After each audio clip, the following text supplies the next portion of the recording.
अस्सलाम वालेकुम दोस्तों। लास्ट वीडियो मैंने अपलोड की है थोड़ी देर पहले, जहां मैंने रात वाली एक वीडियो डिस्कस की थी, जहां मैंने बिटकॉइन का आपको सिग्नल दिया था, प्रॉपर सेटअप दिया था, बिल्कुल वन साइडेड एनालिसिस दिए थे कि यहां से जैसे ही ब्रेकआउट होगा 86,000 की रेंज से, हम यहां बिटकॉइन को 93,000 तक जाता हुआ देखेंगे।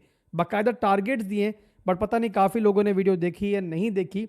एनीवेज, उससे पहले मैंने कल शाम के अंदर एक और वीडियो भी अपलोड की थी, जिसके अंदर मैंने बिटकॉइन का मैक्रो लेवल का सिनेरियो डिस्कस किया था। यानी कि कल के दिन के अंदर हमारी दो वीडियोस अपलोड हुई थी। एक हमारी शाम में, जिसमें हमने वीकली का डेली का सिनेरियो डिस्कस किया था, और एक अपलोड हुई थी हमारी सहरी से जस्ट पहले, जहां मैंने स्मॉलर टाइम फ्रेम को देख के लेवल टू लेवल ट्रेडिंग करने के लिए आपको एक सिग्नल दिया था, बिटकॉइन का भी, सोलाना का भी, और इसके अलावा ऑन्डो का भी। तो वो तीनों सिग्नल जो थे हमारे, अल्हम्दुलिल्लाह वो ज़बरदस्त तरीके से अपने टारगेट्स को हिट कर चुके हैं। बट लोग जो है ना, मैक्रो लेवल की वीडियो को लेकर थोड़ा सा कंफ्यूज है। मैक्रो लेवल की वीडियो के अंदर मैंने आपको मेजर रेजिस्टेंस एरियाज बिटकॉइन के बताए थे कि जहां पर मैं एक्सपेक्ट कर रहा था कि बिटकॉइन जो है वहां से दोबारा रिजेक्शन लेगा। यानी मैंने बताया था उस वीडियो के अंदर कि बिटकॉइन ऊपर आता भी है तो आप लोगों ने जो है जहन में रखना है कि ये पूरे का पूरा जो है हमारा रेजिस्टेंस एरिया है।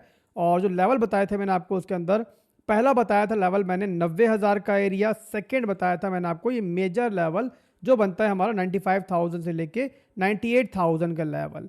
अब यहाँ पे लोग ये सोच रहे हैं कि जब आसिफ भाई ने नीचे से ट्रेड सिग्नल दिया, तो दूसरी वीडियो के अंदर ये क्यों कहा कि ऊपर भाई यहाँ से दोबारा रिजेक्शन हो सकती है। तो अगर आप लोग दोनों वीडियोस को मिलाओ तो आपके सामने ये चीज़ आती है कि भाई हमने जो है आपको कल शाम के अंदर ही बता दिया था कि ये हमारा जो है रेजिस्टेंस लेवल है, और एग्जैक्टली वहीं से रिजेक्शन अभी हो रही है।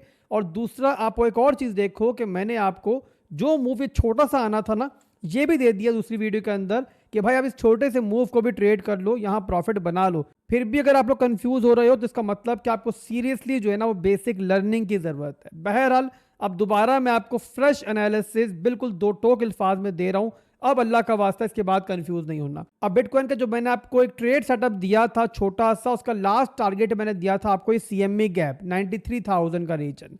अब यहाँ पे लोगों का सवाल ये था, जब हमारा ये वाला लेवल जो है 90,000 वाला लेवल, ये मेजर रेजिस्टेंस है, तो इसके ऊपर का टारगेट क्यों दिया?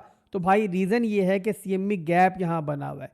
अब जब मार्केट जाती है ना ऊपर, तो वो लिक्विडिटी हंटिंग के लिए क्या करती है कि CME गैप ऊपर पड़ा हुआ होता है, उसको फिल्ड आउट करती है और नॉर्मल हालात के अंदर दोबारा रिजेक्ट हो जाती है। तो यही मैं एक्सपेक्ट कर रहा था मैक्रो लेवल के अंदर कि यहाँ पर जो है बिटकॉइन इस रीजन से दोबारा रिजेक्ट हो सकता है, और स्मॉलर टाइम फ्रेम के अंदर हमने छोटा सा जो मूव आना था इस लेवल तक, वो भी कैप्चर कर लिया। अब यहाँ पर दोस्तों हमारा CME गैप फिल्ड आउट हो चुका है, और बिटकॉइन यहाँ पे ऑलमोस्ट हम कह सकते हैं कंप्लीटली, हालांकि ये एरिया हमारा रिटेस्ट नहीं हुआ, बट बहरहाल ऑलमोस्ट हमारा जो रेजिस्टेंस लेवल है उसको भी यहाँ पे रिटेस्ट कर चुका है। अब यहाँ पे नॉर्मल सिनेरियो होता, बार बार जो नॉर्मल सिनेरियो को वर्ड यूज कर रहा हूँ वो यूं कर रहा हूँ कि भाई एक बड़ी फंडामेंटल अपडेट आ चुकी है।